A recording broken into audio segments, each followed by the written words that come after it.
Olá para você que acompanha o portal Banda B, tudo bem? Está começando mais uma entrevista para o nosso Fique Sabendo desta terça-feira, nesse frio do dia em Curitiba, um frio muito grande mesmo. Eu sou o Rodrigo Silva e o assunto é política hoje. Nós temos visto aí nos últimos dias algumas pesquisas já saindo um ano antes das eleições presidenciais, que falam em algumas prévias, e ao que tudo indica, aquela polarização muito grande entre opostos ideológicos deve continuar no Brasil. Nós temos o ex-presidente Lula, numa última pesquisa do IPEC, de um instituto que saiu em primeiro lugar, e poderia, se a eleição fosse hoje, vencer a eleição do presidente Jair, contra o presidente Jair Bolsonaro no primeiro turno. Isso segundo o Instituto. Mas muito também se discute sobre uma terceira via para as eleições presidenciais, só que a eleição está se aproximando e até o momento não surgiu nenhum nome capaz de bater de frente com Lula ou Bolsonaro. É sobre isso que nós vamos falar, nós vamos analisar como que o eleitor brasileiro está percebendo essa polarização, a gente vai falar sobre bastante coisa. O meu convidado aqui é o cientista político e professor da PUC-Paraná, professor Luiz Domingos Costa. Professor, obrigado por aceitar o convite da Banda B. Olá, Rodrigo. Um prazer falar com você, com todos os ouvintes da Banda B. Professor, a pesquisa do IPEC coloca o ex-presidente Lula liderando a corrida presidencial, como eu disse já no início, se a eleição fosse hoje, com 49% das intenções de voto contra 23% de Jair Bolsonaro. Os dois, a dupla, teria aí boa parte do eleitorado, apesar de ser rejeitada também por muita gente. A grande questão é, professor, vamos começar já com aquela pergunta que todo mundo quer saber. Essa polarização entre dois candidatos opostos, a tendência é que isso continue em 2022? Eu acho que sim, provavelmente, porque o espaço entre os dois, que a gente chama de centro, ou mesmo candidatos de centro-direita, que seriam uma direita mais moderada, que não tão radical quanto o candidato Bolsonaro, essa direita, por uma série de razões, ela não se colocou para jogar a tempo antes da aparição do Lula, agora que ele foi absolvido pelo Supremo da ação da Lava Jato. Então, por uma série de razões. Primeiro, porque parte dessa direita moderada aderiu ao governo Bolsonaro, seja na campanha de 2018, seja durante os 2 anos do mandato do presidente Jair Bolsonaro. Parte do PSDB aderiu ao governo, está partilhando da agenda do governo no Congresso. Essa parte do PSDB, que seria o grande competidor ao PT, o histórico, né, a rival do PT, uma parte do PSDB que aderiu ao governo Bolsonaro no Congresso, inclusive atualmente, opera para enfraquecer a candidatura do João Dória, que seria esse candidato contraponto ao Lula mais moderado.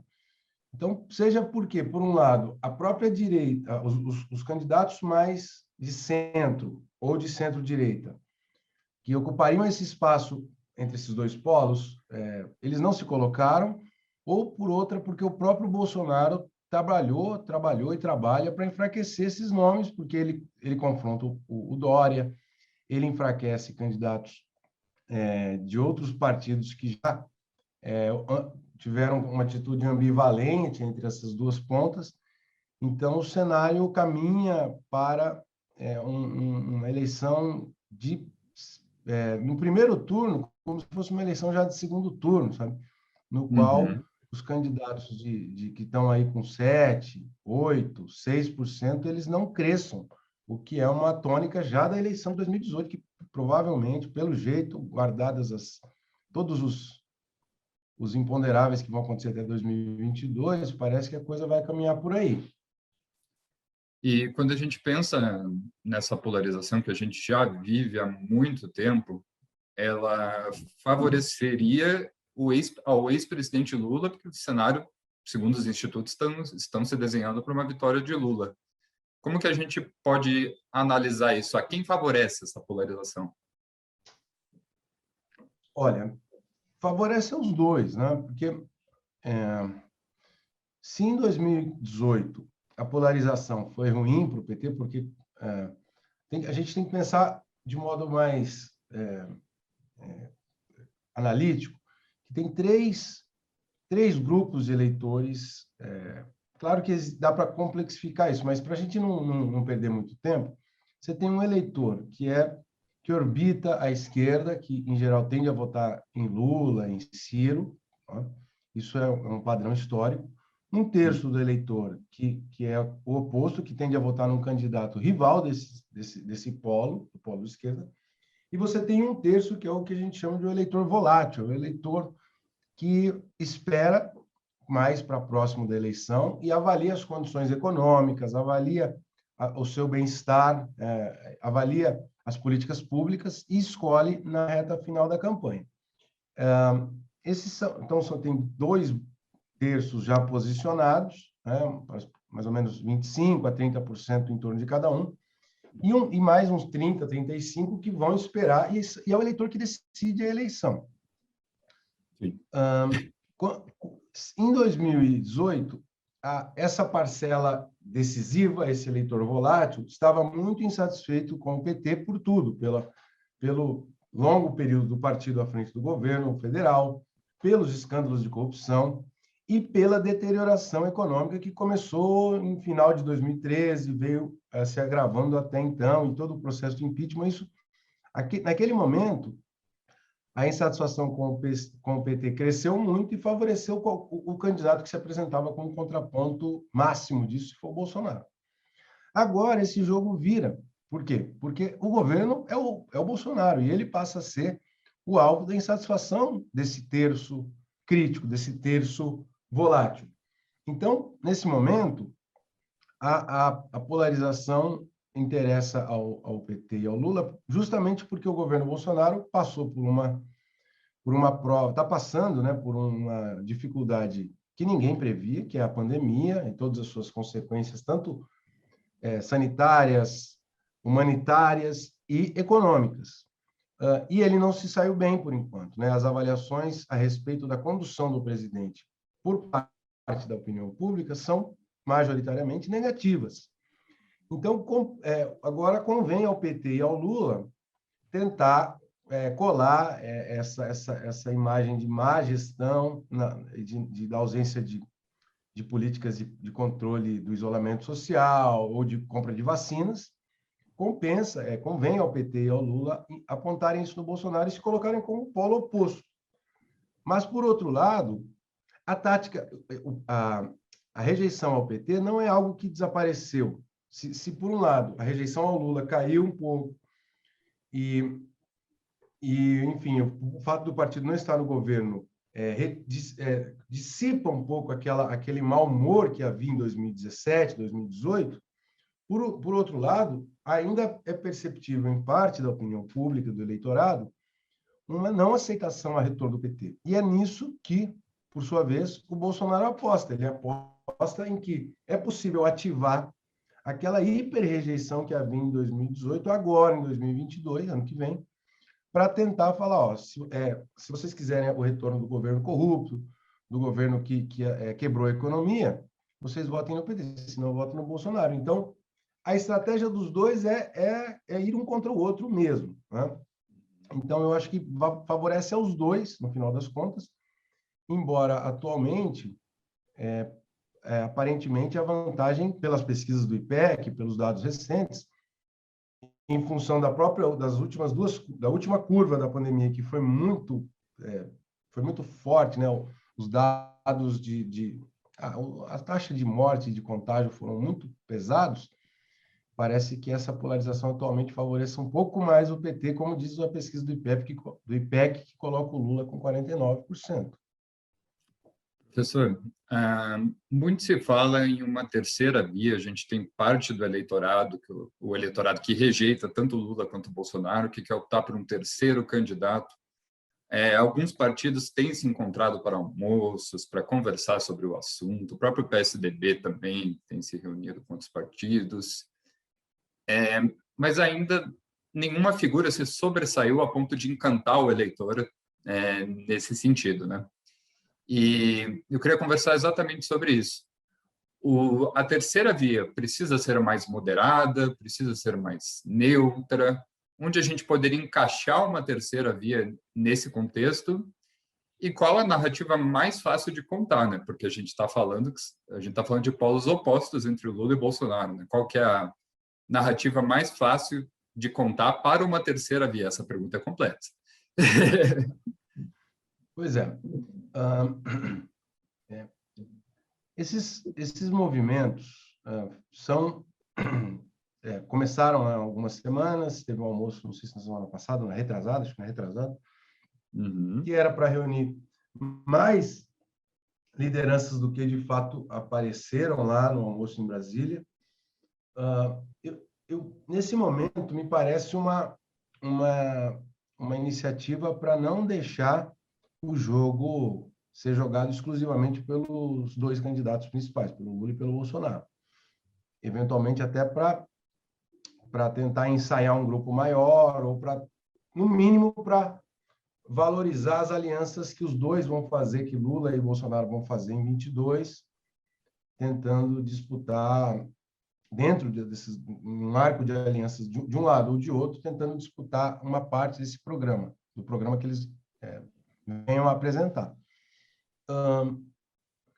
Eu acho que o difícil a fraqueza dessa terceira via se dá pela sua fragmentação mesmo, né? Não há acordo por parte desses pretensos candidatos à terceira via. São muitos candidatos, e candidatos que não despontaram nas pesquisas, né? O que teve algum destaque, Luciano Huck já desistiu, né? O João Dória, que é um nome ainda no tabuleiro, né? Tem pretensão de disputar as prévias do PSDB, enfrenta um certo limite na aparição, nas intenções de voto, ele não cresce, mesmo em parte do eleitorado paulista, ele não tem aprovação, né? Então, e ele também não consegue consenso dentro do próprio partido. Então, o cenário é difícil porque há uma ausência de coordenação e uma incerteza quanto ao alcance desses corredores numa maratona eleitoral como é 2022, perdão. Bom, e aí uma série de pesquisadores tem dito o seguinte: a popularidade do Bolsonaro vai dizer o espaço para essa terceira via, né? Que a popularidade do presidente tem oscilado muito, né? Ora ele chega aí ele conta com mais de 30% de aprovação, ora ele baixa para 25%, agora ele está num dos piores momentos, mas ele tem campo para voltar, a crescer, por razões que já vêm sido discutidas. Primeiro, é possível uma recuperação econômica, há um cenário internacional favorável, né, de retomada da venda dos produtos que o Brasil tem muita inserção no mercado internacional, do agronegócio, minério, eventualmente petróleo. Isso pode ajudar a nossa economia a uma retomada econômica, e isso tende a favorecer o incumbente, o presidente que tenta a reeleição. Ainda não temos nós não temos o efeito do novo auxílio emergencial sobre a avaliação do presidente, não deu tempo, as últimas pesquisas não captam. Então, o Bolsonaro tem um campo para crescer. Se ele crescer, o espaço para essa terceira via fica muito ruim, e aí o cenário vai ser de os dois candidatos saindo com mais de 25%, 30% dos votos, e aí as terceiras vias vão ser muito frágeis, vão ser praticamente insignificantes no desenrolar da eleição.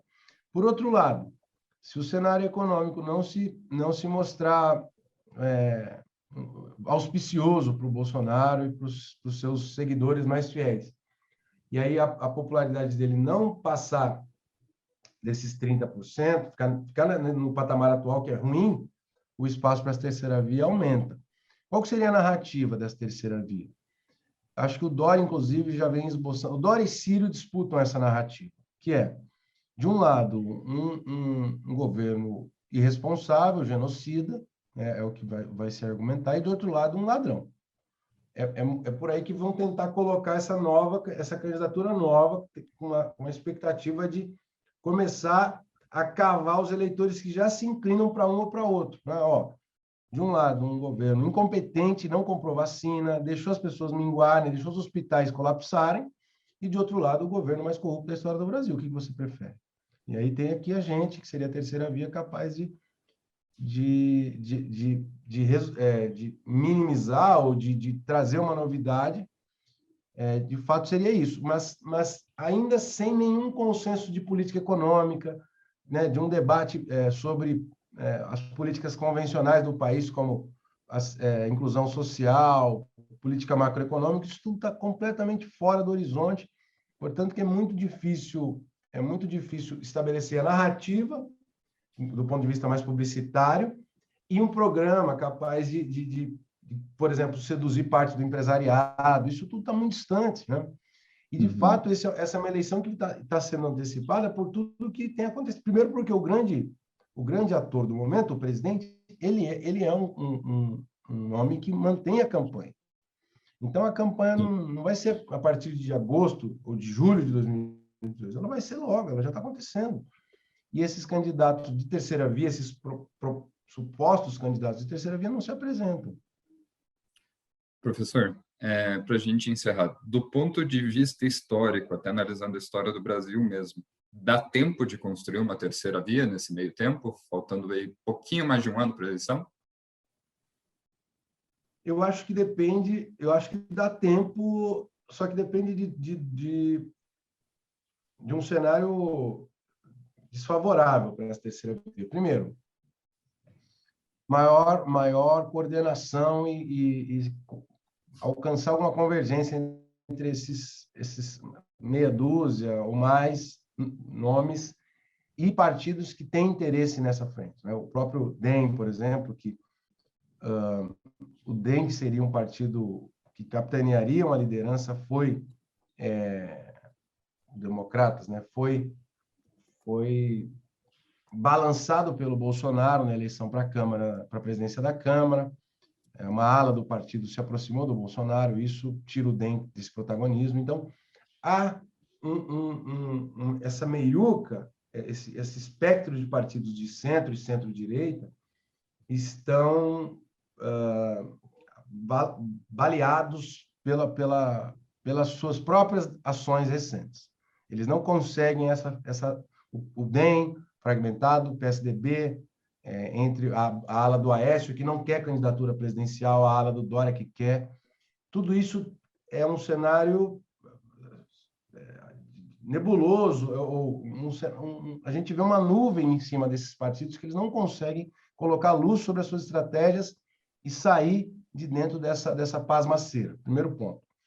O segundo ponto que dificulta o surgimento dessa terceira via, como a gente disse, depende do desdobramento da economia de agora até o ano que vem e de como isso vai afetar a popularidade do Bolsonaro.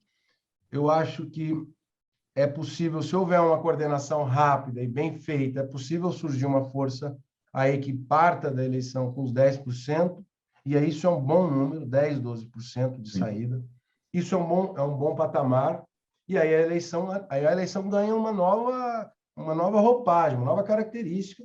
Aí nós vamos ter uma eleição um pouco mais interessante, um pouco mais debatida, mais intensa, e menos fratricida, menos sangrenta, como seria de se esperar uma eleição com os dois candidatos, Lula e Bolsonaro. Só com uma iniciativa rápida, bem feita desse grupo, para tentar mostrar as deficiências dos dois outros candidatos a partir ainda desse ano, no final desse ano, no começo do ano que vem. Se isso não acontecer, aí a partir de janeiro, fevereiro, março do ano que vem, nós vamos ver a eleição na rua só com os dois. Professor, eu queria te agradecer por essa entrevista. Muito obrigado. Beleza, Rodrigo. Eu que agradeço. É um prazer falar com você, com todos os ouvintes da Banda B. Muito obrigado. E se você que está assistindo ficou curioso para conhecer o projeto Fique Sabendo da Banda B, você pode acessar ele no endereço www.bandab.com.br/notícias/categoria/Fique Sabendo. Esse link está aqui na descrição do vídeo e você vai conseguir visualizar uma série de entrevistas com informações valiosas, tem entrevistas sobre política, economia, saúde, muita coisa interessante que pode te ajudar até a sanar dúvidas do seu dia a dia.